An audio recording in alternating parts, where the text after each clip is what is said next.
যুগ যুগান্তর ধরে নবী রাসূল ওলিয়া আউলিয়াগণ আল্লাহর প্রেম সাধনায় সাধিত হয়ে আল্লাহর নৈকট্য হাসিল করেন এবং মানবকুলে তার প্রতিফলন ঘটান।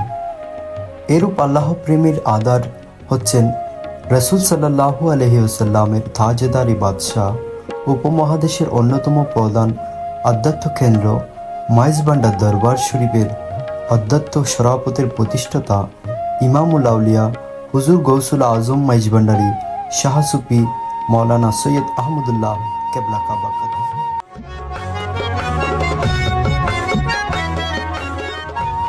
তিনি আহমদুল্লাহ মাইজভান্ডারী নামে বহুল পরিচিত। তার অনুসারীগণ যে সকল প্রচার প্রকাশনা বাংলা, আরবি, উর্দু এবং ইংরেজি সহ বিভিন্ন ভাষায় ছাপিয়ে আসছে, তাতে তার নাম গাউসুল আজম হজরত মাওলানা সৈয়দ আহমদুল্লাহ মাইজভান্ডারী কেবলা কাবা কাদ্দাসিরহুল আজিজ লিখতে দেখা যায়। এছাড়াও তিনি গাউসুল আজম হজরত কেবলা, গাউসুল আজম মাইজভান্ডারী, বড় মাওলানা, খাতামুল অলদ, শাইয়্যিলিল্লাহ প্রভৃতি উপনামেও পরিচিত। সৈয়দ আহমদুল্লাহ মাইজভান্ডারী 1826 সালে 14 জানুয়ারি, 1 মাঘ 1233 বাংলা সন চট্টগ্রাম শহর হতে 40 কিলোমিটার উত্তরে তৎকালীন প্রত্যন্ত মাইজভান্ডার গ্রামে জন্মগ্রহণ করেন। তার পিতার নাম সৈয়দ মতিউল্লাহ মাইজভান্ডারী ও মাতার নাম সৈয়দা খায়রুন্নেসা। তার পারিবারিক নাম ছিল সৈয়দ আহমদুল্লাহ। সৈয়দ আহমদুল্লাহ মাইজভান্ডারীর পূর্বপুরুষ সৈয়দ হামিদ উদ্দিন গৌড়ী গৌড়নগরের ইমাম এবং কাজী পদে নিয়োজিত ছিলেন। তিনি গৌড়নগরে মহামারীর কারণে 1575 সনে চট্টগ্রামের পটিয়া থানার কাঞ্চননগরে বসতি স্থাপন করেন। সেখানে তার নাম অনুসারে হামিদগাঁও নামে একটি গ্রামও আছে। তার এক পুত্র সৈয়দ আব্দুল কাদের ফটিকছড়ি থানার আজিমনগর গ্রামে ইমামতির জন্য এসে বসতি স্থাপন করেন। তার বড় পুত্র সৈয়দ আতাউল্লাহ, মেজ পুত্র সৈয়দ তৈয়বুল্লাহ এবং ছোট পুত্র সৈয়দ মতিউল্লাহ মাইজভান্ডারী গ্রামে এসে বসতি স্থাপন করেন। সৈয়দ আহমদুল্লাহ মাইজভান্ডারী গ্রামের মক্তবের পড়ালেখা শেষ করার পর 1260 হিজরিতে উচ্চশিক্ষা অর্জনের উদ্দেশ্যে কলকাতা আলিয়া মাদ্রাসায় ভর্তি হন। তিনি 1268 হিজরিতে বিশেষ কৃতিত্বের সাথে পরীক্ষায় পাশ করেন। সেখানেই তিনি তৎকালীন সর্বোচ্চ পর্যায়ে শিক্ষা সম্পন্ন করে ধর্মীয় নানা অনুষ্ঠানে দিতে আমন্ত্রিত অতিথি বা বক্তা হিসাবে যথেষ্ট সুনামের সাথে ধর্মীয় প্রচার ও প্রচারণার কাজে লিপ্ত ছিলেন। তিনি শিক্ষা জীবন শেষ করে হিজরি 1269 সালে ব্রিটিশ শাসনাধীন অবিভক্ত ভারতের যশোর অঞ্চলের বিচার বিভাগীয় কাজী পদে যোগদান করেন এবং একই সঙ্গে মুনসফি অধ্যয়ন শুরু করেন। পরবর্তীতে 1270 হিজরিতে কাজী পদে ইস্তফা দিয়ে তিনি কলকাতায় মুন্সি বু আলী মাদ্রাসার প্রধান শিক্ষক হিসেবে যোগদান করেন। পরবর্তীতে সময়ে মুনসিফি পরীক্ষায় তিনি প্রথম স্থান অধিকার করেন। আহমদুল্লাহ মাইজভান্ডারী হাদিস, তাফসির, ফিকা, মান্তিক, হিকমত, বালাগত, উসুল, আকায়াত, ফিলসফা ও ফরায়েজ সহ যাবতীয় বিষয়ে অত্যন্ত অভিজ্ঞ ছিলেন। তৎকালীন সময়ে ওয়াইজ এবং বক্তা হিসাবে তার নাম ডাক বিশেষভাবে ছড়িয়ে পড়ে। অল্প কিছুদিন পরেই তিনি আধ্যাত্মিক জীবনে যাপনে আত্মনিয়োগ করেন। তখন হতে তিনি বাকি জীবন একজন সুফি সাধক হিসেবে অতিবাহিত করেন। সৈয়দ আহমদুল্লাহ মাইজভান্ডারী হযরত বড় পীর সৈয়দ আব্দুল কাদের জিলানী কাদ্দাসিরহুল আজিজের বংশধর ও উক্ত তরিকার খেলাফতপ্রাপ্ত সৈয়দ আবু শাহামা মোহাম্মদ সালেহ লাহোরী রহমতুল্লাহ আলাইয়ের নিকটে বায়াত গ্রহণ করেন এবং ওনার মাধ্যমে বেলায়ত অর্জন করেন এবং সৈয়দ দেলোয়ার আলী পাকবাজ রহমতুল্লাহ আলাইয়ের নিকট হতে ইত্তেহাদি কুতুবিয়তের ক্ষমতা অর্জন করেন। তিনি দিনী শিক্ষাদান ও রাতে ইবাদত ও রিয়াজতের মাধ্যমে সময় কাটাতেন। এভাবে কঠোর সাধনার ফলে তিনি আধ্যাত্মিক জগতের সর্বোচ্চ বেলায়ত অর্জন করেছিলেন। সৈয়দ আহমদুল্লাহ মাইজভান্ডারী জীবদ্দশায় তার সুফি তরিকার দীক্ষা সমাজে মানুষের মাঝে ব্যাপকভাবে ছড়িয়ে দিতে বহু সুফি প্রতিনিধি বা খলিফা নিয়োগ করেন বলে উল্লেখ রয়েছে। তন্মধ্যে 204 খলিফার নাম ইতিপূর্বে বেশ কয়েকটি প্রিন্ট ও ইলেকট্রনিক গণমাধ্যমে প্রকাশিত হয়েছে। সৈয়দ আহমদুল্লাহ মাইজভান্ডারী 1276 হিজরিতে 32 বছর বয়সে আজিমনগর নিবাসী মুন্সি সৈয়দ আফাসউদ্দিন আহমদের কন্যা সৈয়দা আলফুন্নেসা বিবির সাথে বিবাহ বন্ধনে আবদ্ধ হন, কিন্তু বিয়ের 6 মাসের মাথায় তার স্ত্রী মারা যান। সে বছরই তিনি পুনরায় সৈয়দা লুৎফুন্নেসা বিবিকে বিয়ে করেন। 1278 হিজরি সালে তার প্রথম মেয়ে সৈয়দা বদিউন্নেসা বিবি জন্মগ্রহণ করেন, কিন্তু মেয়েটি 4 বছর বয়সে মারা যান।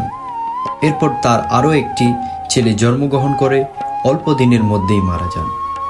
অতঃপর 1282 হিজরি দ্বিতীয় পুত্র সৈয়দ ফয়জুল হক রহমতুল্লাহ আলাই এবং 1289 হিজরি সালে দ্বিতীয় কন্যা সৈয়দা আনোয়ারুন্নেসা জন্মগ্রহণ করেন।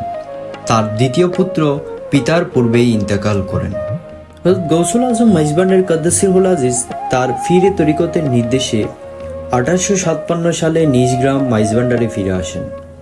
আধ্যাত্মিক সাধক ও দোয়া প্রত্যাশীদের বিডে এই সাধকের পবিত্র বাসগৃহ বিশ্ব মানবতার কল্যাণ দ্বারক উচ্চ মগীয় এক আধ্যাত্মিক দরবারে পরিণত হয়। লোক সমাজে পরিচিত পায় মাইজভান্ডার দরবার শরীফ হিসাবে। হযরত কেবলা কদ্দাসিরহুল আজিজ অসংখ্য কারামতের ঘটনা বিভিন্ন গ্রন্থে ও লোকমুখে প্রচার রয়েছে, যেমন 1. হযরতের আধ্যাত্মিক প্রভাবে মুহসিনিয়া মাদ্রাসা প্রতিষ্ঠা ও মোদাররেস নিযুক্ত। 2. হযরতের আধ্যাত্মিক প্রভাবে এক রাতে মক্কা শরীফ হতে চট্টগ্রাম শহরে হাজির প্রত্যাগমন। 3. হযরতের বেলায়েতি ক্ষমতায় বাহুতে হাত রেখে জৈনক হাজির অলৌকিকভাবে বাড়িতে প্রত্যাবর্তন। 4. হযরতের আধ্যাত্মিক প্রভাবে বাঘের মুখে লোটা নিক্ষেপ করে ভক্তকে উদ্ধার। 5. হযরতের বেলায়েতি প্রভাবে মৃত্যুকালে আজরাইল ফেরত ও 60 বছর আয়ু বৃদ্ধি। 6. হযরতের আদেশ রিয়াজউদ্দিন উকিলের ভূসম্পত্তি করিত ও রিয়াজউদ্দিন বাজারের পত্তন, যা বর্তমানে রিয়াজউদ্দিন বাজার নামে পরিচিত। 7. হযরতের আশ্চর্য কেরামতের বগলের নিচে কাবা শরীফের মুসল্লির প্রবেশ করতে দেখা ইত্যাদি ইত্যাদি এই ধরনের উচ্চমাগীয় কেরামতে গৌসী আজমিয়তের পরিচয় বহন করে। বিশিষ্ট সুফিতাত্ত্বিক গবেষক ও বুজুর্গ হযরত মহিউদ্দিন ইবনুল আরবি তার ফুসুল হিকাম গ্রন্থের ফসেশিস অধ্যায়ে হযরত গাউসুল আজম মাইজভান্ডারী সৈয়দ আহমদুল্লাহ কেবলা কাবার এই আগমন ও তার গৌসুল আজম হওয়ার ভবিষ্যৎবাণী করে গিয়েছেন। হযরত কেবলার বেলায়তের পরশ পেয়ে ধন্য হয়েছেন মাটিস্থ বুজুর্গানে দিন এবং তারা জামালি হতে জালালির মধ্যে রূপ ধারণ করেছেন। কামালিয়তের বা বুজুর্গির কোনো প্রশংসা তার বুজুর্গিয়তে বাদ পড়ে না। তিনি এমন এক খোদা প্রদত্ত শ্রেষ্ঠত্ব সম্পূর্ণ অলি, যিনি খোদার ইচ্ছা শক্তিতে তার গৌসে আজমিয়তের প্রভাবে জনগণের না হওয়ার মতো কাম্য বস্তুকে হওয়ার রূপ দিয়েছেন এবং দিচ্ছেন। তার সাথে হযরত খাজা খিজির আলাইহিসসালামের খুবই ঘনিষ্ঠ আধ্যাত্মিক সম্পর্ক ছিল। সমসাময়িক উলামায়ে কেরাম ও বুজুর্গগণ তার প্রতি অত্যন্ত শ্রদ্ধাপূর্ণ উচ্চ ধারণা পোষণ করতেন, যা তাদের লিখিত কসিদা, শের, কবিতা, মন্তব্য ইত্যাদি থেকে উপলব্ধি করা যায়। তার আধ্যাত্মিক পরশপ্রাপ্ত অসংখ্য অলি দরবেশ বিভিন্ন স্থানে আধ্যাত্মিকতার দাওয়াত পৌঁছে দিয়ে বিশ্ব মানবতার কল্যাণে অপূর্ব দৃষ্টান্ত স্থাপন করে গেছেন।